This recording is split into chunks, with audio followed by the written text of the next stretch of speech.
Next on ECN, a regularly scheduled meeting of your Edinburg City Council. On the council, Mayor Omar Ochoa, Mayor Pro Tem David Salazar, Council Member Dan Diaz, Council Member Jason De Leon, and Council Member Jerry Lozano. Sitting in as advisors, City Manager Mayra Ayala.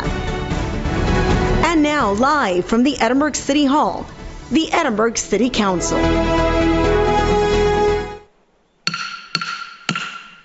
Good evening, everyone. It is 6 p.m. We are calling this regular City Council meeting to order. I can see that all members of council are present, so we've established quorum. Let's all begin with item A, which is a prayer. Will be led by Pastor David Alexander. Good evening, everyone. Let's pray. Heavenly Father, we come to you tonight with a whole lot of mixed emotions. As we celebrate astronauts and accomplishments and recognitions tonight and things, there's also the turmoil of war that's going on. Lord, we praise you that we are all wonderfully made, that we are made in your image, and we value the sanctity of life. We pray, Lord, that you would cause our leadership and the leadership of those abroad to seek peace and to find a peaceful resolution. People might work together for your glory and our good.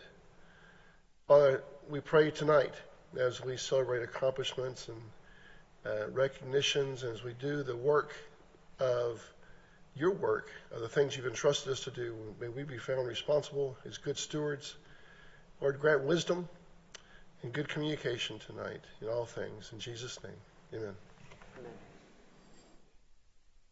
And now for the pledge, Councilmember Diaz, could you lead us? Yes, sir. Can everyone stand? Please face the flag. Place your right hand over your heart. And let's say it together. I pledge allegiance to the flag of the United States of America and to the republic for which it stands, one nation, under God, indivisible, with liberty and justice for all. Thank you. All right, you may all be seated. Next item is number 2, certification of public notice. Madam Secretary. Yes, sir, Mayor. The meeting was posted in accordance with the Texas Open Meetings Act on March 30th, 2026 at 6:30 p.m., sir. Okay. Next item is disclosure of conflict of interest. Mr. City Attorney. Mr. Mayor, under state law, a local government official is required to disclose a substantial interest for themselves or certain family members and abstain from voting on matters related to such conflict. Are there any conflicts to disclose related to the pending matters on today's agenda? No, sir. No. Thank you. All right, next item is the mayor's report. The goal here is just kind of let the public know about different events that are being held in the city and to give certain updates. For events, there are several coming on in the next couple of weeks. The Dirty Duathlon was scheduled for this Saturday. However, because of the rain that was received over the weekend and more rain that we anticipate later in this week, that event will actually get rescheduled. We don't want anybody running and biking in a muddy trail. So that one will be rescheduled to another day. Stay tuned for the rescheduled event.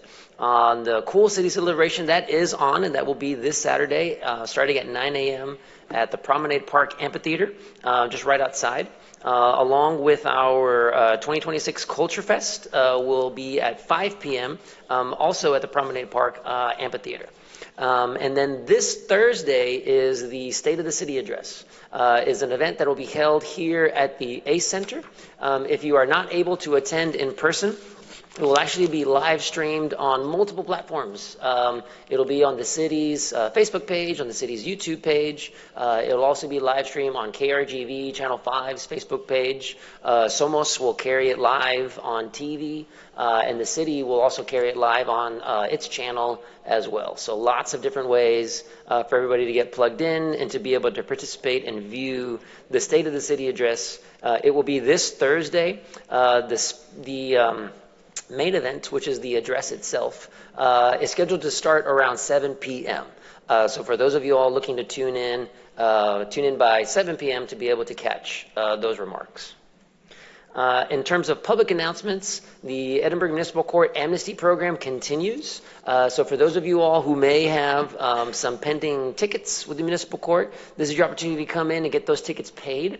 If you've got either warrants or late fees, fines, penalties, all of those will be waived if you come in during this amnesty period to take care of your tickets. So we highly encourage everybody to take advantage of that period. And to make it even easier, the municipal court is having what's called an outreach docket.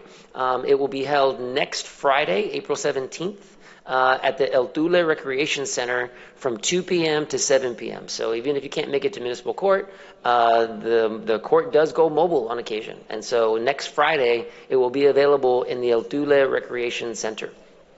And then finally, there is a new payment system. For those of you who have not heard, the ability to pay your water bill is available for you online. The system has now converted to a new system.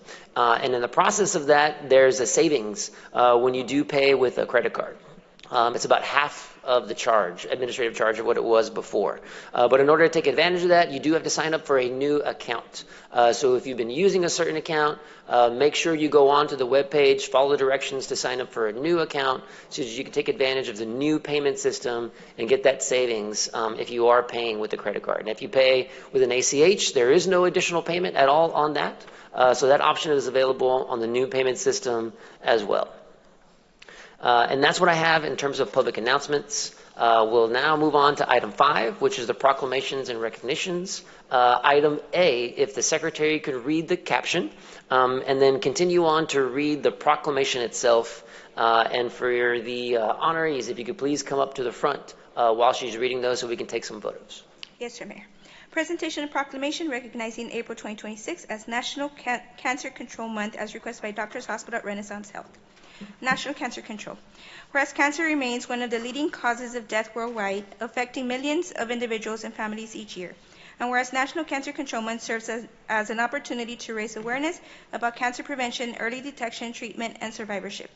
And whereas many forms of cancer can be prevented through healthy lifestyle choices, including regular physical activity, a balanced diet, avoiding tobacco use, and limiting alcohol consumption. And whereas early detection through regular screenings and medical checkups significantly increases the chances of successful treatment and survival. And whereas healthcare professionals, researchers, caregivers, and advocates continue to work tirelessly to advance cancer research, improve treatment options, and support those affected by cancer. And whereas communities play a vital role in supporting individuals and families impacted by cancer by promoting education, compassion, and access to care. Now, therefore, the Mayor and Council of the City of Edinburg, Texas, by the power vested in them by law, do hereby recognize National Cancer Control Month in the City of Edinburg and encourage everyone to join in efforts to promote cancer awareness, prevention, early detection, and support for those affected by cancer.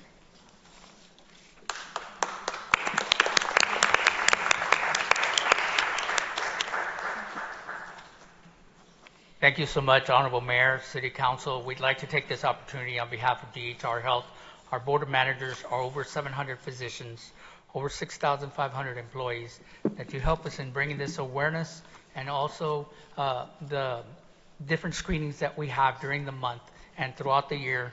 As we work through cancer, everybody knows and understands cancer does not discriminate and goes through all classes, whether it be demographic, social classes, and we need to find a way in order for us to continue to help out. At DHR Health, I'm being joined by Oncology Institute at Renaissance Community Outreach Coordinator Amanda Wing, who works directly with our families, our support services, our support groups that are open to the public, and we invite anyone that is going through such treatment that they can go ahead and join our support groups. We continue to make also the awareness not only every single month, but also in the month of June, we will be having a walk for all cancers. And we invite the community as we understand that we must work together with the different health systems through research, through preventative measures, and of course through the awareness that is being brought by the different cities. So on behalf of our board managers, as I said, and our physicians, thank you so much for providing us with this proclamation. Thank you. Thank you. All right, thank you all so much. The next item we have is item B, and same thing. If the secretary could read the caption and begin to read the proclamation, if I could ask the team to come up to the front so we could take some pictures. Yes, sir, Mayor. Presentation of proclamation recognizing the Harvest Christian Academy Lady Eagles varsity basketball team. Harvest Christian Academy Lady Eagles. Whereas Harvest Christian Academy was established in 1999 with the vision of partnering with parents in raising children in a Christian environment and for the glory of God. And whereas Harvest Christian Academy HCA Lady Eagles varsity basketball team competed for the first time in TAPS 1A basketball in 2005, and whereas the HCA Lady Eagles varsity basketball team's high school has an enrollment of 60 students, has played against high schools with 1,500 to 3,000 students enrolled, and won the majority of those games, ending the season with a 40-2 record. And whereas the HCA Lady Eagles varsity basketball team and coaching staff put in countless of hours of practice and preparation to bring the team to the state competition level. And whereas the HCA Lady Eagles varsity basketball team is made up of an amazing group of young ladies. Seniors, Jamie Gonzalez, Kesia Leal, Catalina Bernal, Adelea Gonzalez. Sophomores, Eva Cisneros, Anissa Sanchez, and Stephanie Munoz. Freshmen, Amber Gonzalez, Madison Moron, and Alessandra Reyes. And whereas the HCA Lady Eagles varsity basketball team will have 5 out of the 10 players back for the next season to make a run to defend the state title, and will compete in the toughest season schedule. And whereas the HCA Lady Eagles coaching staff is comprised of head coach Jaime Gonzalez and assistant coach Juan Landa and Benjamin Perez. And whereas the HCA Lady Eagles varsity basketball team is the first basketball team in the Rio Grande Valley to win a state title and now holds 4 state titles. Now therefore, the Mayor and Council of the City of Edinburg, Texas, by the power vested in by law, do hereby recognize Harvest Christian Academy Lady Eagles. All right. Go ahead, Coach. But just to start, this is such an amazing accomplishment. 4 times in a row, we are so proud of everything that the Harvest Christian Academy girls basketball team has accomplished. All the pride, all the accolades, right, that you bring to the city of Edinburg. Thank you all so much. Coach, please go ahead.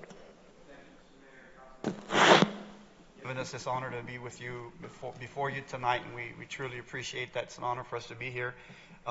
Just last week, somebody sent me a screenshot of a list going on right now through Max Preps, and I was really proud of this for the girls, for the families, for the school, but also for the city of Edinburg. It was a list of longest winning streaks in the entire nation, and there was a team with 5, and there was a team with 6, and there was one with 11, but we were the only team in Texas on that list with 4, and we plan on climbing on that list, and hopefully you don't get tired of us. We want to keep coming back every year, represent the city. So again, thank you so much for having us here tonight. And I've got one senior that would say something. Hi, my name is Kat, and as Coach just said, I'm a senior, but I just wanted to thank you so much for this opportunity, and not only to represent our school, but the city of Edinburg. These girls have worked so hard, Coach including, and we've had a really tough season, and to win not just 1 state championship, but to win 4 is such an honor, and it's such an accomplishment, and I just want to thank you so much for this opportunity.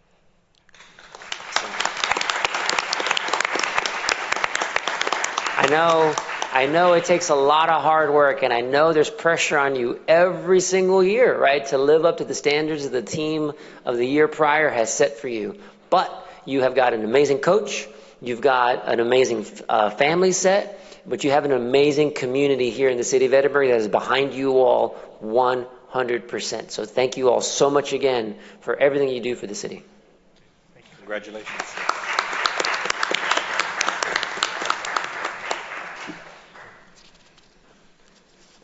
All right, next item we have is C, and again, if the Madam Secretary could read the caption, read the proclamation, and if we could have the Edinburg PD representatives along with the public safety telecommunications folks join us for some pictures, please. Yes, sir. Presentation of proclamation recognizing April 12 through 18, 2026 as National Public Safety Telecommunications Week as requested by the Edinburg Police Department. National Public Safety Telecommunicators Week, April 12 through 18, 2026. Whereas telecommunicators are responsible for answering both emergency and non-emergency calls for police and fire services. And whereas telecommunicators must accurately relay information to field officers and firefighters to facilitate the protection of life and the preservation of property. And whereas the safety of citizens, officers, and firefighters relies heavily on the quality and accuracy of the information provided by telecommunicators. Whereas telecommunicators are required to utilize their training and education to make critical emergency decisions that address the specific requests and needs of callers. And whereas telecommunicators must maintain composure and professionalism while managing emergency calls and crisis situations, including active shooter incidents, major accidents, and violent crimes. And whereas telecommunicators play a vital role in the apprehension of criminals by transmitting essential information to field officers. And whereas telecommunicators manage local, state, and national databases containing information on wanted individuals, they are skilled in monitoring multiple radio frequencies simultaneously. And whereas in the face of unprecedented challenges, including increased call volumes, staffing retention issues, and expanding responsibilities, telecommunicators professionals have demonstrated steadfast dedication to delivering essential services to Edinburg residents. And whereas the Edinburg Police telecommunicators have answered 48,868 emergency calls, 236,000 police department line calls, 59,841 calls to service, and 3,340 fire calls year to date. And whereas each dispatcher has exhibited compassion, understanding, professionalism, and remained unwavering in their dedication to provide essential services to Edinburg residents. Now, therefore, the Mayor and Council of the City of Edinburg, Texas, by the power vested in them by law, do hereby recognize April 12 through 18, 2026, as National Public Safety Telecommunicators Week in the City of Edinburg in honor of the men and women whose diligence and expertise keep everyone in the City of Edinburg safe.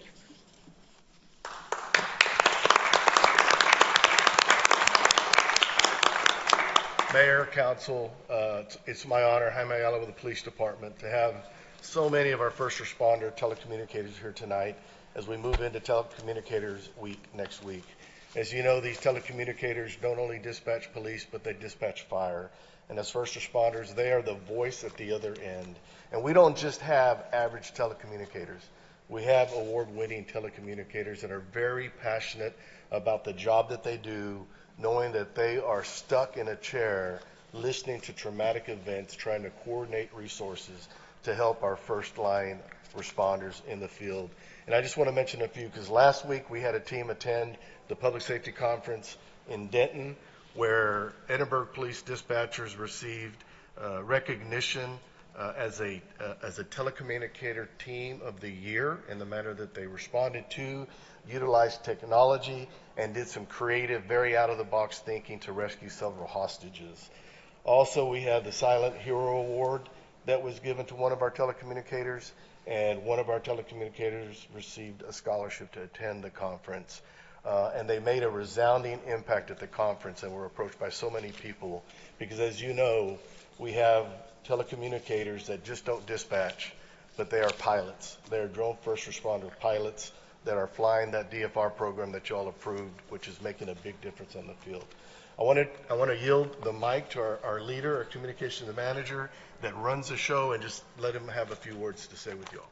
Thank you all very much. Mayor, City Council, I just want to take this opportunity to say thank you to our leadership there at PD for supporting us, giving us the opportunity to shine. Going on a little bit what Chief said is that these awards are state recognized. We beat out every other police department in the state of Texas for these awards. And so with that, I just want to say to the people here with me, the ones that are back at home base holding on the fort, and the people watching us on TV, that I'm very proud of them. And I continue to support them along with Chief and Iris. And we look forward to the success that they have for the rest of the year. So we got big things coming and we're excited for them. Thank you.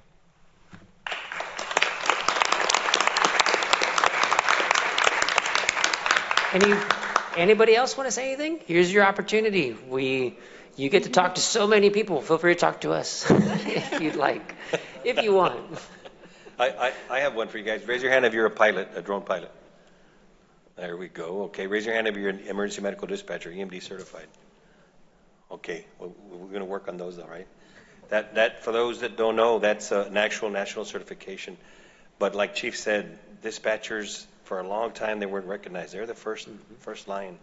If they give an ambulance the wrong address, they get there late. And as you know, brain, heart, seconds matter. So thank you for what you do. Great that we were recognized on the state level, putting City of Edinburg on the map again. Congratulations to your department and all your dispatchers. Thank you very much for everything you do. Thank you all so much for your service to the community. It does not go unnoticed.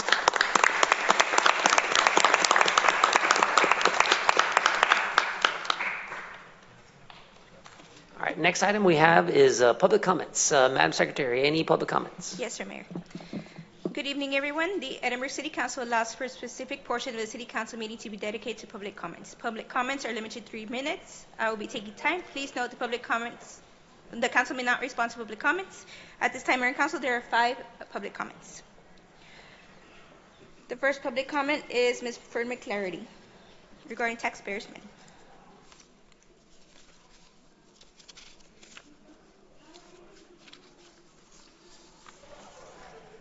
Good evening, council members.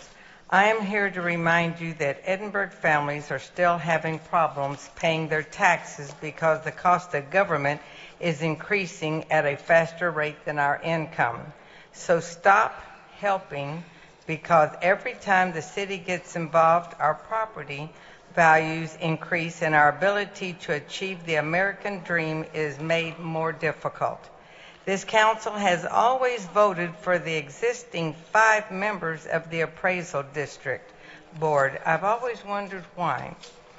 And now we have a higher property values, and sometimes I wonder if it's because of that, and a 67% increase in water rates. The city is shifting money from solid waste, which is making significant amount of money, to golf courses, which are making no money. The result was a $9 million bond issue. That is like going to the bank and borrowing $20. It makes no financial sense. The last 2 elections have had tax exemptions for homestead properties.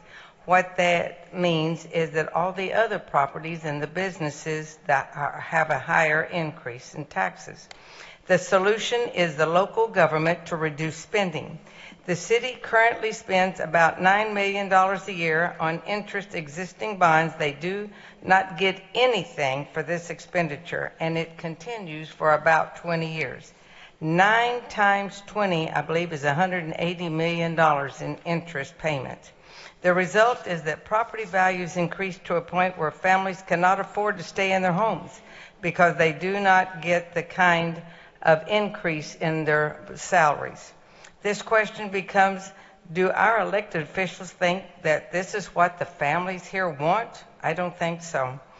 What the people want is for the elected officials to stop making deals to give away public money and concentrate on basic services. If a service is or can be provided by a private sector, let them do it. The city gives the Economic Development Corporation about $15 million a year. Work out a better way of using these funds to fund projects. It would be great if we could use these funds to support small businesses. It would be great if we could be known as the best place to operate a business. Tonight, I would always like to ask everyone to please pray. I believe we have a crisis that will be coming in at 7 o'clock. Pray for the United States military, pray for our president, and pray for the people of Israel. This morning or yesterday, a whole family was killed when a building fell. So I'm asking for everyone to pray, and pray for the people of Iran tonight, that all they want is a free country, just as we have here, that they could come and speak to the politicians and not worry about being killed. And when they protest, that they're being killed right now. So I do ask y'all to pray tonight, be praying right now, because we're facing a crisis. And I also signed up on items 7E and 9A. Do you want me to question it now, or you want to wait till it comes out? Go ahead and speak to those. That's fine. Okay, well, one of them is a public hearing, which I can stand up. I just wanted someone to explain what this is and where it's at. And then the second thing, 9A, here we go again. I don't like variances. And my thing is, I always try to see if it's a developer or an attorney or an engineer, or if it's a family member that's trying to do something with their own property. So with this one again, if y'all do not stop this, and I love it, the applicant states the widening of Alamo Road would have an economic hardship on the project, and it will not be feasible. I think they use that all the time on this. So if you're going to pass these things and if you allow them, then why don't you get rid of the rules that you have made? I believe I brought it up. It is called United Development Code, Article 5, Subdivision Standards, Division 5.300, Public Improvement, Dedication, Acceptance. If you keep doing these variances, why do you have rules? Why do you have this on the book? So please don't allow this. If they want this subdivision that's going to make money for them, then have them take care of it just like you would anyone else. Thank you. The next public comment is Juan Zuniga regarding pavement in front of their lot.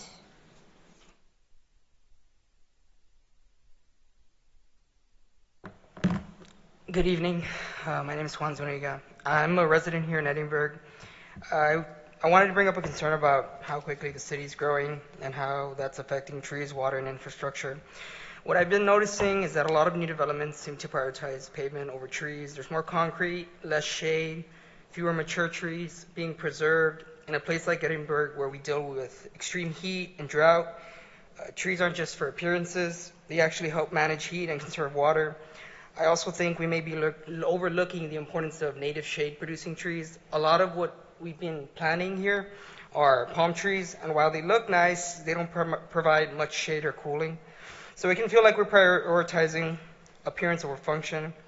I've also been noticing a pattern of rezoning across the city, especially for higher density housing, like apartments and subdivisions, or, for example, I guess around 28th Street.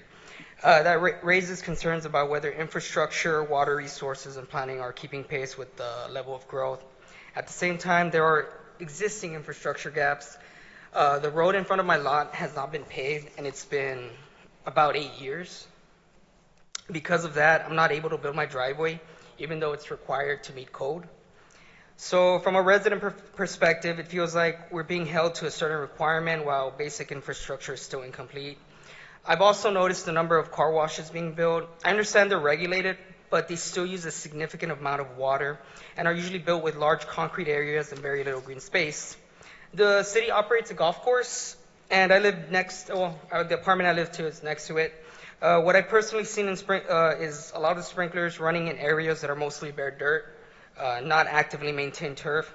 With the drought conditions we face, that raises concerns about how water is being managed and whether there are opportunities to improve efficiency. On top of that, the overall tax burdens continue to increase while some basic infrastructure hasn't kept up. That makes it harder to understand how priorities are being set as the city grows. My concern is really about the overall direction. As the city grows, we're seeing more pavement, fewer effective trees, higher water demand, and incomplete infrastructure. I guess I'd like a clear answer on how the city plans to address these moving forward, especially when it comes to tree preservations, water management, and making sure development aligns with infrastructure and available resources. Thank you. The next public comment is Daria Loa regarding Alberta Road. Oh, María.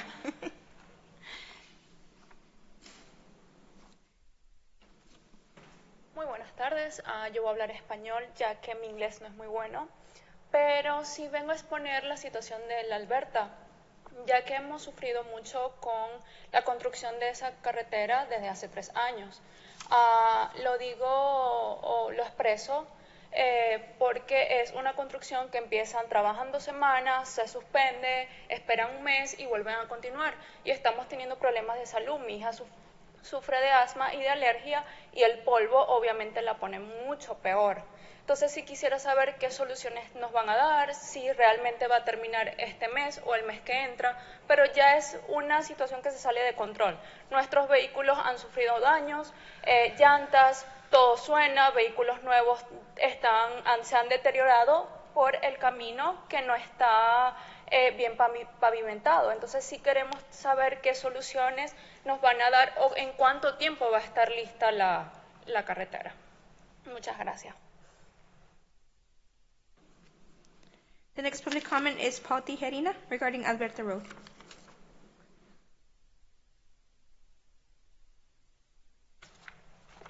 Good evening. My name is Paul Tijerina. I'm a resident of Calle Divina, intersecting also Alberta Road. I'm addressing the city regarding the ongoing construction project in our neighborhood that has now extended approximately 3 years. During this time, the project has created significant and ongoing concerns impacting safety, infrastructure, and the quality of life for residents.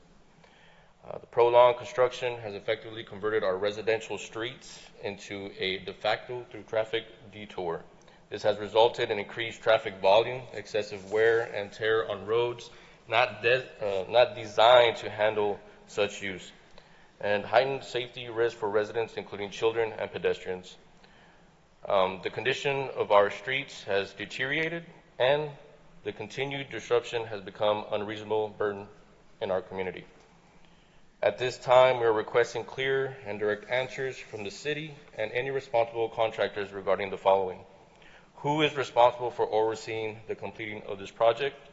What is the current status of the construction and any outstanding work? How will the city address the damages already caused to our neighborhood roads and infrastructure? When is it definitive and realistic completion date for this project? Where can residents access ongoing updates and points of contact for accountability? The lack of transparency and prolonged delays have created frustration and concern among residents. We are seeking accountability, a defined timeline, and immediate action to mitigate further damage and disruption. We respectfully request that the city provide a formal update and commit to a clear path toward completion. Our neighborhood has been patient, but we can no longer continue under these conditions without resolution. Thank you.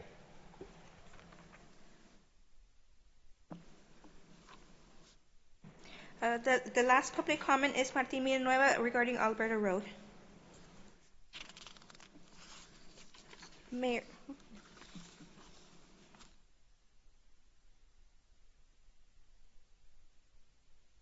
Disculpen la molestia. Lo mío no es de la calle, es del negocio que van a abrir.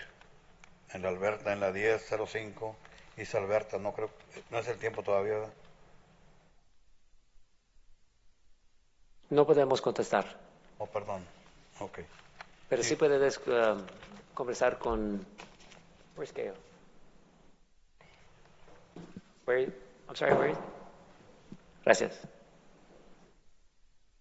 For a public hearing, sir, for one of the rezonings on Alberta Road. So if you want to see, he's going for 7E. If you want to open up for 7E. Do you want to tell him he can come back when we open it up? Okay. Thank you. Okay. No further comments, No correct? further comments, yes. Okay, no further great. So there being no further comments, and just to reiterate, I know the city secretary described this at the top. I don't want to get too much into it, but public comments is not a time that the city council can necessarily answer questions. We have laws that we have to follow in terms of what can be discussed in city business. If it's not noticed on the agenda, we can't discuss it. And so concerns that are being raised, there are city staff who are here, and they're very good about talking to residents and members that bring up these concerns. So that's the reason why city council is not responding to direct questions. So we apologize for that. Moving on, we do have next public hearings. To describe this one more time so that the public is aware of this, because this is somewhat of a new technique and for the city council members as well. Public hearings are split up into regular public hearing items and then routine public hearing items. Routine public hearing item being those that the Planning and Zoning Commission has made a unanimous recommendation to the city council, and the city staff's recommendation is aligned with that recommendation. So the idea being that those are treated as routine because there is unanimous approval across the city and the advisors. The non-routine items, though, don't fall into that same category. There's either some split vote at the Planning and Zoning Commission, or the recommendation of the Planning and Zoning Commission is different from the city staff's recommendation. So that being the case, we'll move into the regular public hearing items. We will, I think, for efficiency purposes, go through one by one, as opposed to opening them up all at once. So let's start with item 7A. This will be open, and I want to go ahead and take any comments from the public that may have anybody that has a comment on this. Mayor, item 7C was removed. We'll get to that. Yes. But thank you for the reminder. Item 7A is open to the public if there are any comments. Okay. Seeing none, we will close the discussion on item 7A. Is there a motion on item 7A? Motion to approve. Second. There's a motion to approve and a second. There was a question to explain what item 7A is. Mr. Acevedo? Yes, good evening, Mayor and Council. Item 7A is a rezoning request for a portion of land there off of Sprague and McColl. And it's 1.2 acres. The developer owns that whole corner there, the southwest corner of Sprague and McColl. And what he wants to do, he currently has 3 zonings. He has commercial off of McColl, then it goes to multifamily, and then it goes to single family as you get further down west. He wants to take a portion of the single family and increase his multifamily. He needs it for additional parking spaces. So that's in essence what they're doing. They're carving out a little section of the single family to add to their multifamily. Okay. So did I hear you correctly then? This portion that's being asked to be rezoned to multifamily, there's no new units being built on it, correct? Well, it increases the size of the multifamily. So as that increases, so does the amount of units that can be built on their tract of land. So, do we know whether the developer actually intends to build more units on this property? We do not know that, Mayor. This is just a rezoning. We have seen a conceptual master plan, but nothing officially has been submitted to us. I think we have somebody from the developer. Okay. I do have a question on this, and so if you can answer that, I would appreciate it, but please keep it short. Yes, of course. Good afternoon, Mayor, Council. Marlon Garza representing the developer with Norton and Hunt. So yes, the intention for this, as Jaime was mentioning, we have shown a master plan for the single family, multifamily, and commercial. We had rezoned previously a portion of the multifamily to commercial after that was master plan. Now that we were looking at the parking counts, the landscaping areas, and everything that's required, we realized we had to rezone an additional 50 feet from the single family to the multifamily. By doing this, it does not cause us to ask for any variances on the single family or the multifamily from what we have studied and what we have presented so far. So our single family, we've already actually done an official submittal to the city for review. And the multifamily, we've taken into design stage site planning with the architect, taking into account the city codes, and so far we haven't seen anything necessitated except for these 50 feet to accommodate the parking and the landscaping for the lot. So as you were asking, the placement of the actual buildings is centered on the lot as best as possible, so it's not going to be carried over to the west or carried over to the east. To the east of the multifamily boundary, there's actually large transmission lines that run through this large property, and so that's what also reduces our parking count a little bit, because we have to leave so much space for those islands for them to be able to maintain and operate those transmission lines whenever they need to. So that's really the reason for this request. We have master planned the entirety, we've master planned the drainage, so I don't know if you have any other questions other than that. So it sounds like the point is there's a multifamily development. It's already been approved. It's already been zoned for multifamily. This is to assist with the parking of those units. Is that right? Right. Okay. I think the only question was, are there going to be more apartments with the extra 50 feet? Being built on those 50 feet? No. But as Jaime was mentioning, we're necessitating the 50 feet to accommodate the parking necessary for the units that we have proposed. So yes and no. and obviously part of the discussion is this corner has been trying to be developed for years and years. Could you talk about meeting with the residents? It's something that us as council, me personally, I always ask the developer, meet with the residents, meet with the neighborhood, come up with an agreement where both sides can discuss their plans. You can hear the neighbors, they can hear your plans. Can you talk about that? Right. So before our planning and zoning meeting, actually, we were able to meet with some of the neighborhood leaders that gathered, and we were aware they had made a petition to go against our item. After we had the discussion with them in our office, we showed them the master plan, showed them broken down what it is that we're proposing, the transitions that we've made, because that was one of the comments that was made, of course, is we have proposed several different iterations of this. as time has gone by, as you mentioned it, the project has been trying to get started for some time. And so we're explaining the changes, right? Initially, there was supposed to be 10 acres that were set aside for the multifamily. We've now reduced that to 6.83 acres. So the density overall for it has actually been reduced. And within those 6.8, we're able to meet all the requirements that are set forth by the city. Same thing with the single family, and same thing with the commercial that we have proposed so far. Yeah, and so I want to thank you for that. I also want to thank you the fact that the single family that are going to be backyard neighbors to this development are going to have single family homes, not apartments next to them. Correct. And I want to thank you for meeting with them, working with the residents, taking their concerns. It's the only thing I can ask of any development. Please talk to the neighborhood, and when everyone kind of meets and meets in the middle, that's all we can ask for. Thank you very much for that. Thank you. Any other questions, discussion, council? All right, there is a motion and a second to approve. All those in favor, raise your right hand. All those opposed? Motion passes. Item B, Madam Secretary. Consider the ordinances providing for the comprehensive plan amendment from outer urban uses to general commercial uses and the rezone request from agriculture and open space, AO District to Commercial General CG District, as described, located at 11911 North I-69C, as requested by Irma Montemayor and Pablo Hernandez. All right, the public hearing is open for this item. If there's any members of the public that would like to discuss. Come on up, sir. If you can state your name. Yes, sir. Good evening, Mayor, Councilman. My name is Juan Gonzalez, and I just wanted to give you a little bit of background on this property. So first off, I want to thank you for defining why this one's here versus the next one, which was the routine items. ones. Yeah. So obviously there's a disconnection there from what the staff was recommending during the zoning commission meeting. But basically this home has been a business since way before the annexation happened in 2013. We purchased the facility using a commercial contract.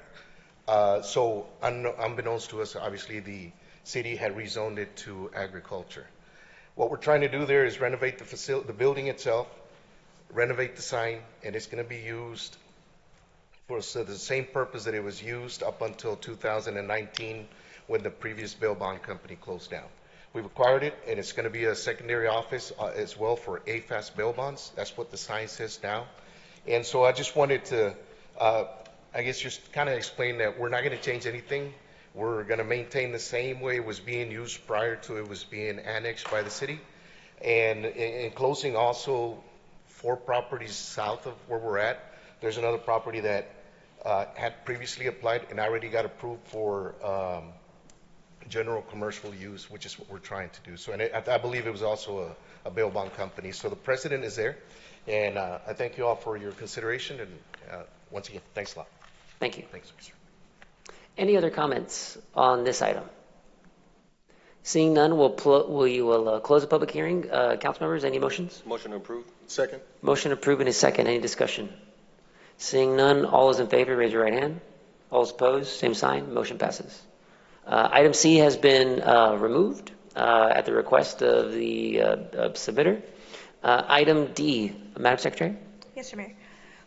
Public hearing, consider the ordinances providing for the comprehensive plan amendment from suburban uses to outer urban uses and the rezone request from residential multifamily district to residential urban and townhome RU district as described, located at 300 Dawson Drive, as requested by Dawson Endeavors LLC. All right. Public hearing is now open on this item D. Any members of the public wishing to speak can step up. Come on up. If you can just say your name for the record, please. Good evening, Mayor, Council. Isael Posadas with SDI Engineering, also Dawson Endeavors. We're here representing the owner, being myself. We're just proposing to rezone. Actually, this is a downgrade of a zoning that it currently has, so I think this lowers the density for the area, which I think is an improvement. I know we had during the planning and zoning, some of the residents come up and kind of raise their concerns about the density, and actually we did explain at that meeting that we were going to be reducing it. So here for to answer any questions. All right. Thank you. Any other comments from the public on this item? All right, seeing none, we will close the public hearing. Council members, any motions? Motion to approve. There's a motion to approve. Second. Motion approved in a second. Any discussion? All right, seeing no discussion, all those in favor, raise your right hand. All those opposed? All right, motion passes. Next item is E. Madam Secretary? Yes, sir, Mayor. Hold public hearing and consider the ordinance providing for the rezoning request from residential primary RP district to commercial general CG district as described, located at 1005 East Alberta Road, as requested by Mario Serna. All right, the public hearing is now open on this item. Anybody wishing to speak can come forward. Is one of the ones I just wanted him to explain, because I did have a call and I said, I don't know anything about the east side, I know the west side. So can you kind of explain what it is? Thank you.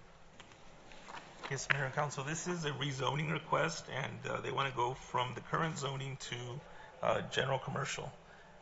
They have expressed to us the intent to do a food truck park at that location, and thus requiring the rezoning. There was some people that showed up in opposition, some citizens that showed up in opposition at the P&Z meeting. However, we're recommending approval, and P&Z did, however, vote 3-3, so it did not pass. Okay. The area already calls for, obviously it's right behind the Burdock Arena, so obviously there's a lot of it's already zoned. A lot of it, most of them commercial. I know there's event centers there and all that. So, but I also know there's some homes close by as well. That's correct. A lot of the concerns that were expressed were actually from the traffic generated by the Burdock, and it wasn't really on the subject site. I mean, it was more of the traffic generated currently by the Burdock. And I mean, some residents showed up to express their concerns about that. From my understanding, I know they just sold all that property right there on the south side of the Burdock Arena. So I'm hoping they're gonna have to do the improvements of widening the road, correct? Or would that be part of it? That would be part of it, at least their portion. Correct. So hopefully there's light at the end of the tunnel with that part. Okay. Yes, sir.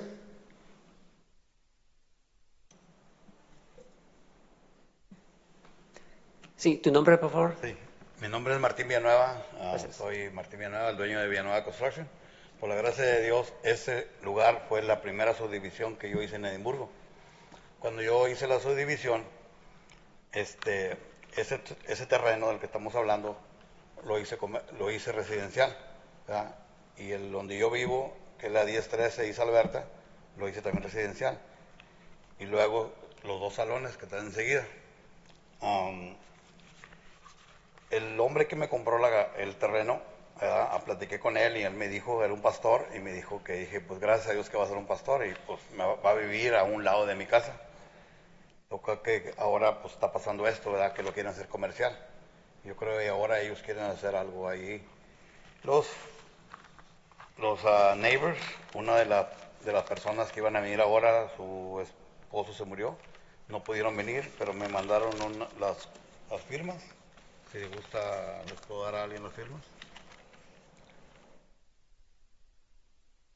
Ellas me le dieron apenas ahora las firmas. Okay. Les había explicado la última vez que vine, les expliqué que cuando yo construí mi casa, pues yo tengo un niño discapacitado, ¿verdad? Y lo pongo en ese lado donde no está el ruido por los salones, ¿verdad? Van a decir, pues que ahora qué diferencia hay, porque tengo los salones a un lado y ahora quieren construir algo comercial enseguida.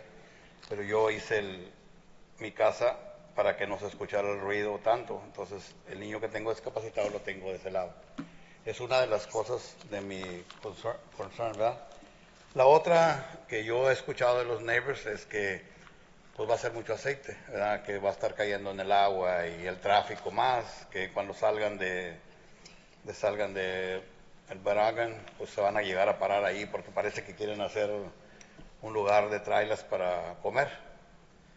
Parece que es eso, ¿verdad?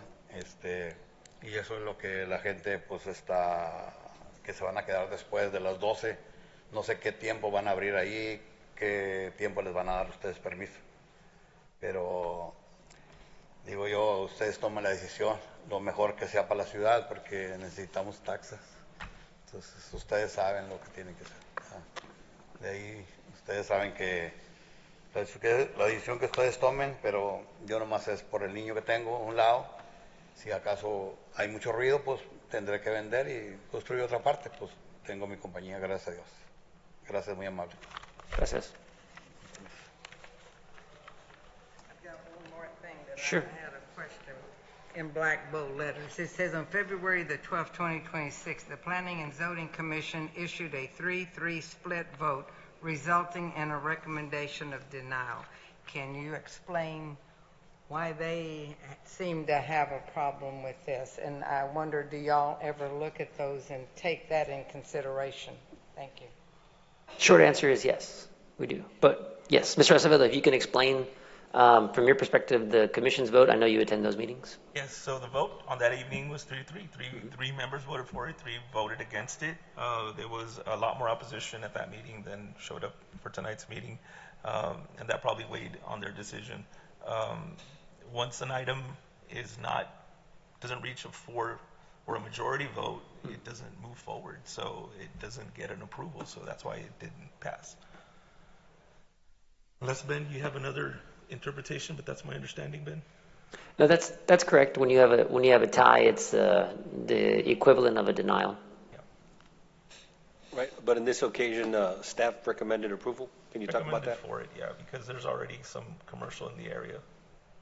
And so I'm looking at the layout. There's empty lot, and they're all going to be zoned commercial, but there's one residence in the middle and on the end, which is it's going to be bordered by 2 commercial properties. That's correct. Yeah.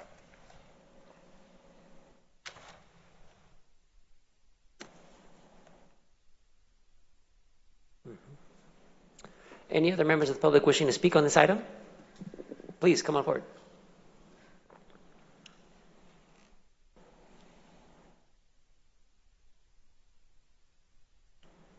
You can just say your name for the record, please.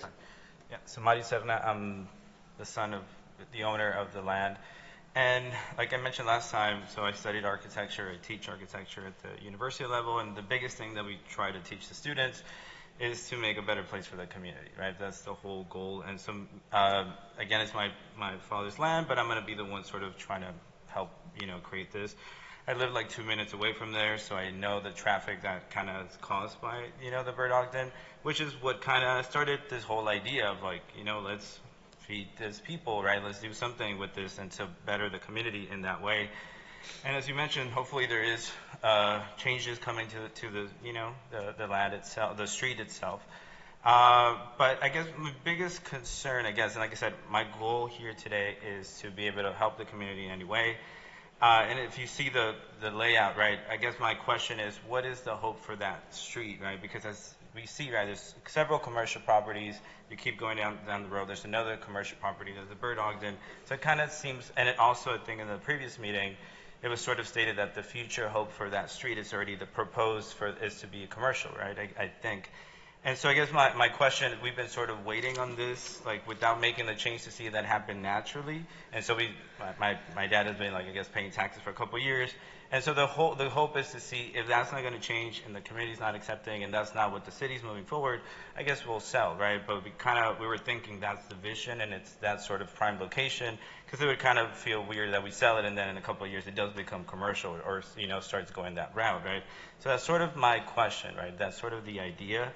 It is meant to be a food truck, but we've been, again, in the last conversation, I did say, we're trying to bring something new to Edinburg, and I've talked to different people, and we thought about even having food truck in the front, but having like pickleball courts in the back, like enclosed pickleball courts or paddle, something like that. So there's something, again, it's not fully defined what we're trying to do. It's just we know it's a good location, it's a good place for the community. The Bird Ogden has been great. Like I said, I've been to an event, constantly.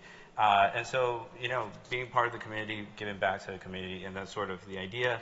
And part of my hope today is just to get understanding what's the hope of that street, and if not, then I guess we'll sell and we'll move forward with that project elsewhere, right? But it does seem it's a good location. How about loud music? So that's the vision, is not to have loud music. And we have other businesses in Edinburg already, and if you go to our businesses, we've always tried to create an environment. Well, we have sort of like almost like a venue, party venue. We don't sell alcohol, and again, we respect everyone's decision, but in a way we try to create a place where it's safe and things like that. And so we're bringing those morals, those ideologies that the previous person mentioned sold to a pastor. That pastor is still the owner. So that ideology is still being brought into the environment, this community-based place, right? Which we've done in other previous businesses that we have already in Edinburg.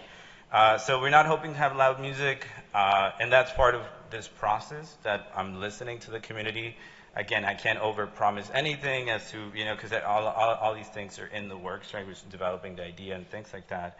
But those are things we can obviously work with the community and things like that. But we're not hoping to have any outdoor concerts or outdoor music. That's part of the things that we know for sure is not in the vision or in the plan that we propose for any outdoor stages or things like that. Everything is within a food park, and in the back, possibly some community pickleball court and close. Will there be sidewalks if people are going to go for a walk around? Yeah, part of the idea is there's this water feature. We were hoping that people use it as a trail. Again, we're trying to think of how it can be a walking area. People can wake up, go walk around there, and things like that. It's more to be more of a walkable area. What are the time of hours, the hours of operation that you would be having the food trucks going, or? Yeah, those are the things, like I said, I don't want to overpromise things that we haven't fully, again, we haven't even been able to change the land to the right zoning, so we haven't moved fully into those things. But obviously, right, if it's family run, we don't want to stay till 2 a.m. to have to close the gates and stuff like that. So we'll work through hours that kind of seem feasible to us.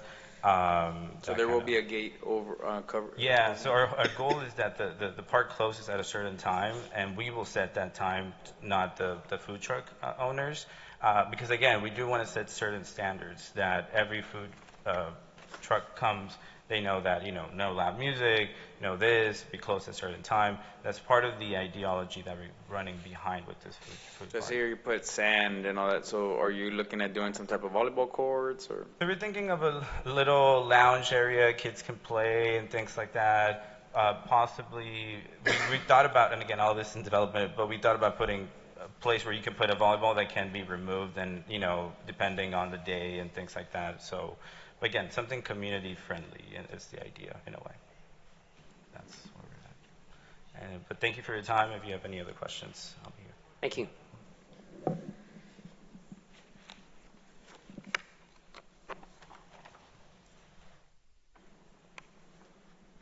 Disculpe nuevamente. Quería preguntarle, enseguida de donde él tiene el terreno, ¿ya hicieron comercial o todavía residencial? La razón es porque pues miré el anuncio y voy a tratar de yo comprarlo, si es residencial, pues de una vez me quedo con él. Y si él gusta, yo le doy $40,000 aparte de lo que me lo compró para hacer una casa y yo la vendo. Y hago una casa enseguida, no tiene que ser negocio. No es comercial, lo único No es comercial en los comerciales. No más lo mío, sí. Entonces, si él gusta, ¿verdad? Yo le doy $40,000 más de lo que él me lo compró. Y yo hago una casa, yo la vendo y se queda en residencial. Y pues enseguida voy a hablar a ver si puedo. Ok, gracias. Gracias. All right, any other comments from the public on this item? All right, seeing none, we will close the public hearing on this item. Council members, any motions? I'll make a motion to approve. So motion to approve. Second. Motion to approve in a second. Discussion? Yes, and so thank you for the project, and I'm not ignoring the... Señor, yo sé que vive ahí enseguida, pero todo eso área es comercial. Yo sé que ahí hay... ¿Usted es el dueño de los otros 2 salones? Sí. Enseguida ¿es su casa ahí en medio? Enseguida de su casa ya hay 2 salones, ¿verdad? Y el plan para esa área, por el Burdock Dinner y todo, es que todo sea comercial. Is that future? Can you Correct. Oh, okay. So right now Still they would all zone have to ag. be that's why we're here with the rezoning. Yeah, so, I mean, just to give kind of my thoughts on this, so what I see is most of this is agriculture, right, zoning currently. And what that tells me is that when the city annexed this property, a lot of these homes were already built, right? Because when the city does these original annexes, there's not a zoning designation that's given to them, so everything comes in as agriculture, right, on the original annexation. There's no more involuntary annexations. That's not really a thing anymore. We don't have to get into the details of all of that. But that's just, what tells me when I look at this zoning map and see that, the majority of it is agriculture. But when I look at the future use map, right, and this is the, what the city has designated these areas to grow into to be, what I see is that on the north side of Alberta, the city does intend for all of those lots to transition into commercial. And then on the south side of Alberta, for all of those lots to remain as residential. And so that, also just kind of tells me that the staff's recommendation, right, to approve is because what's being asked is in line with what the city is planning for this future area of the city to grow into. Is that correct? That's correct, Mayor. Even further south, on that vacant land that's closer to the expressway, it's all red, which is general commercial. Okay. Okay, well, so I understand, right? I mean, this area is, not far off the expressway. There's the Bird Ogden Arena. There's already 2 businesses on this road in close proximity to this area that's being requested that are commercial. One of them is actually zoned commercial, right, which is the event centers. But then to the east of this particular area, there's another commercial entity there that's still zoned as agriculture, which is Valtex. And so there are already commercial units in close proximity where this is being proposed. So I understand the request, right, to do this. I think my only thing, and just to raise this point, once we zone it commercial, then it can be anything, right, that falls within commercial. That could be a food truck park. It could be a gas station. Right, for all that we know. And I respect the goal of what it is that the developer is trying to do. I might prefer that there would be a little bit more definition on what the actual purpose is. And that would be something that the city could potentially work with, notify the neighbors, make sure everybody's on the same page, right, of what we intend for it to grow into. I would prefer there to be a little bit more detail on what the developer actually intends to do. We see that a lot. Developers coming in, wanting to rezone a piece of property and being able to disclose to the city, more or less what it is that they actually intend to do with that property. This being, zoned not commercial, the city council, this is, kind of our one pinch point of where we have the ability to influence what actually goes in this lot. And me personally, I would love to see something that's going to be successful. I agree this is a commercial corridor, and I agree that it should go there. But I want to see something that's actually going to work for the residents, for the arena, right, for this area. And so, it's a good vision, but I personally would love to see more definition on it.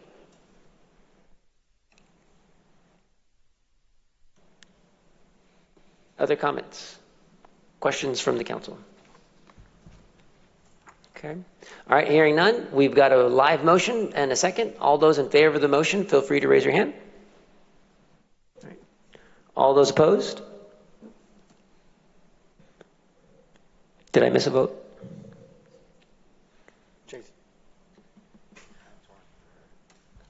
All right. Seeing as that we're going to call the vote one more time, unless there's additional discussion. Sorry about this, folks. It's just a procedural issue. We need to be clear right on what the vote is. Unless there's any other further discussion. Can I say something? Yeah, please go ahead. I don't know. There's an opportunity maybe where the developer and the property owner next door, maybe if they could talk and get more of an understanding, because I understand his part too, and I understand the developer's side too, because I do believe it is a commercial area, but his concerns are something that I think could be worked out. I mean, if there was a way to entertain maybe. So any opposition from the owner of the property to discuss with the neighbor? No opposition? Okay. Well, then I'm willing to retract my motion and change it to table this item to give them a chance to work it out. All right. No, sir, I'm sorry. We're finished with the public hearing. So there's a motion to table. Is there a second? I'll second that. All right. Motion and a second. Any discussion? Okay. All those in favor of the motion to table, raise your right hand. All those opposed? All right. Motion passes. Moving on into the next section, which is the routine public hearing items. As I mentioned, these are all items where the Planning and Zoning Commission provided a unanimous recommendation. The unanimous recommendation aligns with the city staff's recommendation as well. I will, at this time, open up any comments from the public that there may be on items A through K. With the understanding, right, that if you are in favor of what's already been recommended, you don't need to talk very much, if at all.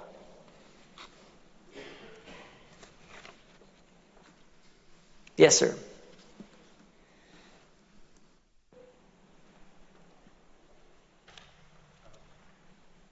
Please, could you give us your name? Hello, Your Honor. My name is Victor Cantu. Which item are you here to speak for, sir? What was that, sir? Which item are you here to speak for? Actually, I'm sorry. Actually, it would be 8I. 8I. Okay, sir, go ahead. I don't have anything prepared, but we are the neighbors of that subdivision that's going to be put there. But I heard on previous that the developer has already spoke to the neighbors and the people that are going to be close by. We haven't heard anything from anybody from that. We had a couple of concerns about, we've been there for 25 years and we don't have sewer. This is my wife. Hello. We don't have sewer in our property. We have septic tanks and all our neighbors do too. And I know sewer's going to be put in. We would just like to see if we have access to that. And if Rogers Road was going to be expanded. It's a 2-lane right now, but the subdivision's right there. There is going to be a subdivision right on the, what is it? It's a northeast. East. There's already one already developed or being developed. Yeah. And now the one west is going to be developed, but we haven't heard anything about, about the developers, about what's they going to do, what's going to happen there. Councilman, I wanted to reiterate, you said, and what you asked one of the other developers, talk to the residents, but no one's come out to, talk to any of the neighbors or us, or we have concerns and we have questions, but no one's contacted. Or how does, this is the first time we go through this, so how does this work? Do we contact them to get our questions answered, or they contact the community? Well, the rules that the city has to go by, there's a 300-foot radius. The city has gone above and beyond that by putting signs, so hopefully the neighbors could see. There was a planning and zoning board meeting. Also, your concerns could have been addressed there, but that's what today is for also. You can formally let your words be heard for the record, and the council takes that. If that's the only reason we found out is because we got a letter in the mail. Other than that, we would have known that the property right smack next to us was sold. There's no signs. There was no signs up there.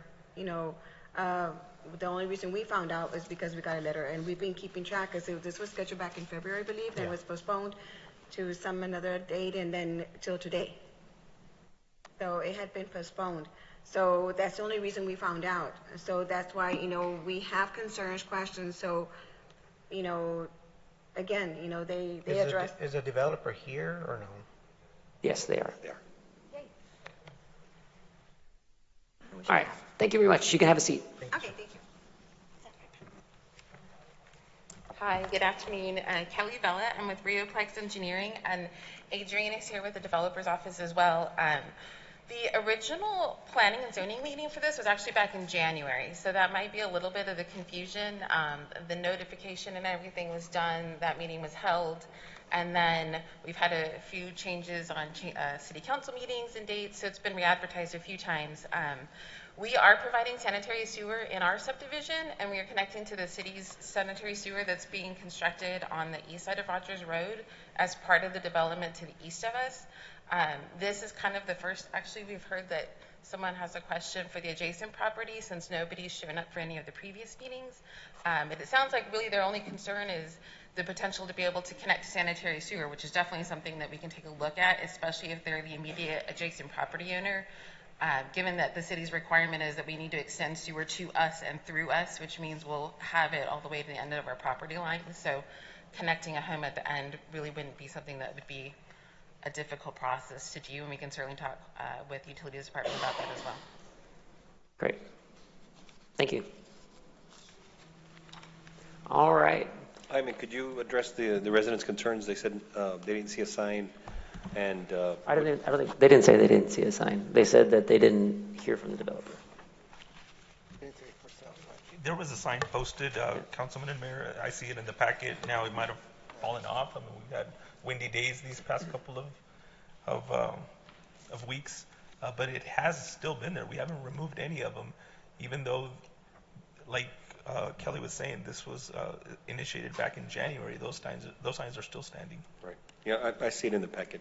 I just wanted you to address it. And if they have any other questions, they can come by our office also. I mean, we're more than glad to help out and answer any questions that they may have. Excellent. All right. Yes, Tom? Yes, sir. If I could add a little comment on that, we'll meet with a resident right after.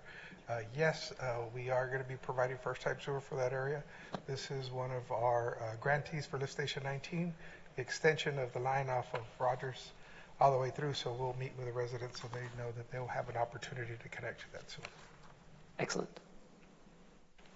All right. Any other additional comments on any of the items A through K? Yes.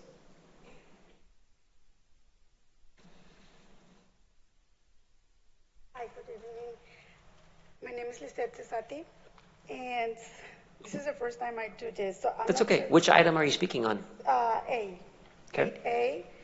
8A, and it says 4 to 5 vote is required, so I'm not sure what that means. Oh, so the Planning and Zoning Commission made a vote recommending that the City Council take a certain action. For the City Council to overturn what they recommended, it's going to take 4 out of the 5 of us to vote to overturn it. Oh, okay, because this is like 4 or 5 blocks from the court, and it's like 3 blocks from 10th Street and Mall, and then it's like, I mean, there is like offices like 1 block away. So this is not intended to be an office. It's not like a business. I mean, like office business. I mean, does that help? Or, I mean, like, does that mean that they denied it and then it has to be approved or something?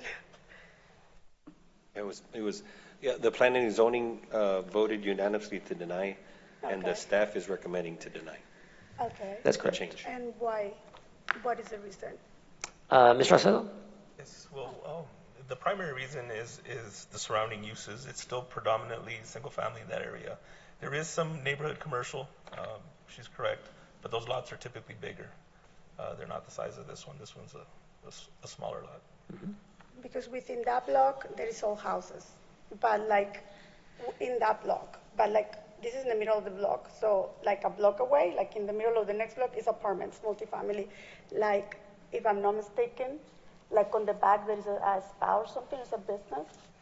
And there's, yeah, and then like there is several offices like literally a block away as well. So I don't know if that's. Okay, thank you very much. Thank you.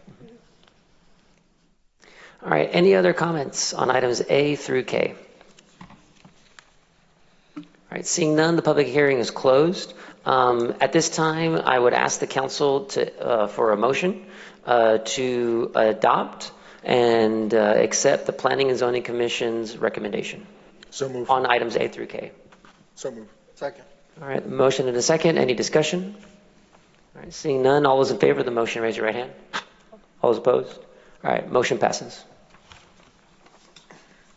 Item 9A, Madam Secretary. Yes, Sir Mayor.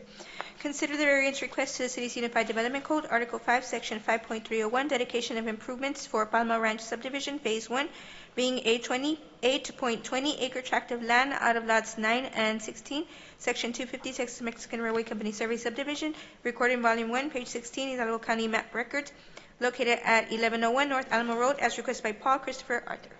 Okay. On this item, The staff recommended denial, the Planning and Zoning Commission recommended denial. I'll entertain a motion to deny the variance request. So move. Second. Motion and a second. Any discussion on this item? All right. All those in favor of the motion, raise your right hand. All those opposed? All right. Motion or the variance request is denied. Moving on to item 10A, Madam Secretary. Consider awarding bid number 2026-03, lift station number 19, force main realignment and sanitary sewer improvements, grant number B-24-CP-TX-2090, funded through the U.S. Department of Housing and Urban Development fiscal year 2024 Community Project Funding Program to VCCS LLC in the amount not to exceed $1,199,813.15 and execute any documents related thereto pursuant to city's ordinance and procurement policies. So moved. Motion? Second. Motion and a second. Any discussion on this item?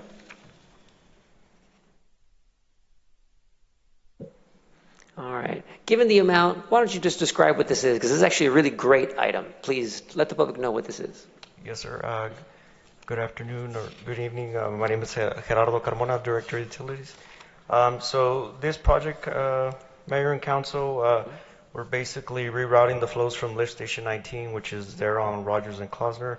Right now, it currently connects to a 24-inch line that we have that picks up all the west side of the city. So we're rerouting it to offset the flow from that 24-inch line, and then taking it towards M Road, still on Rogers. So the good thing about this project is, again, this is 100% funded through by a Monica. Grant. Yes, sir. Yes. By the grant by Monica de la Cruz, and it's going through HUD. And so the good thing about this also is that from I-69C all the way to Emerald, we're going to be able to provide first-time sewer. Excellent. All right. Any other questions or discussion on this item? Okay, all those in favor of the motion, raise your right hand. All those opposed? All right. Sorry. Motion passes unanimously. All right. Thank you. Next item, 10B, Madam Secretary. Consider awarding bid number 2026-04, construction of Unit 7, Cell 1A, Edinburg Regional Disposal Facilities, TCEQ, permit MSW-956C to Longhorn Excavators in the amount of $2,183,306.21 and authorize city manager to enter into an agreement related thereto. Is there a motion? So moved. Second. All right, motion to approve in a second. Any discussion? All right. Hearing none, all those in favor of the motion, raise your right hand. All those opposed? All right, motion passes. Next item is 11A. Madam Secretary. Consider approval of Edinburg EDC budget amendments for fiscal year 2025-2026. Motion? Is there a motion? So move. All right, motion? So move. Motion and a second. All right, any discussion on this item? All right, hearing none, all those in favor of the item, raise your right hand. All those opposed? Motion passes. Moving on to the consent agenda, I will entertain a motion to approve items A through I. So move. Second. Motion and a second. Any discussion? All right, all those in favor of the motion, raise your right hand. All those opposed? All right, motion passes. Item 13A, future items. Anything requested by the council? Okay. Moving on then to item 14, executive session. Can I get a motion to enter executive session? So move. Second. Motion and a second. Any objection to the motion? All right, hearing none, the motion passes. We are in executive session. Time now is 7:18 p.m.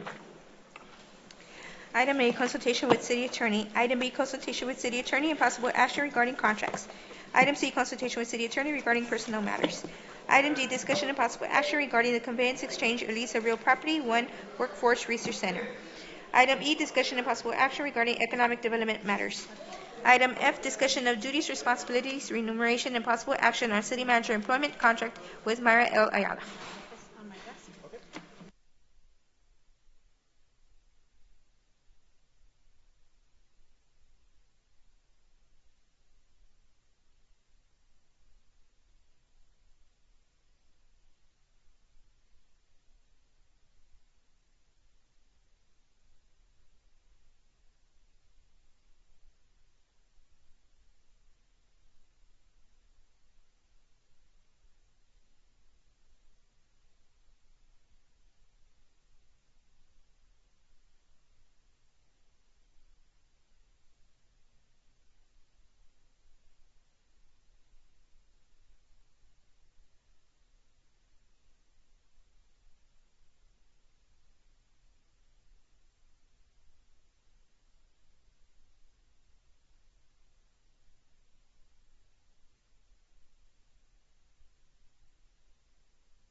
Lara, your boy was here?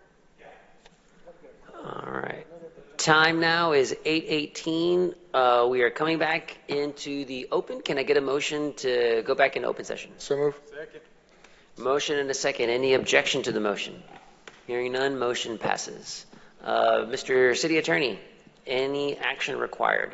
Mr. Mayor, there are actions that are requirements for action on the executive session agenda. The first is asking for a motion to authorize the city manager to enter into an amendment to the economic development agreement with Cuatro Noventa as per the terms discussed in executive session. Is there a motion? So move. Second. Motion and a second. Any objection to the motion? Hearing none, motion passes. Any other action? The last one, Mr. Mayor, would be a motion authorizing city attorney to enter into a contract to renew Ms. Myra Ayala as city manager. So moved. Second. Motion and a second.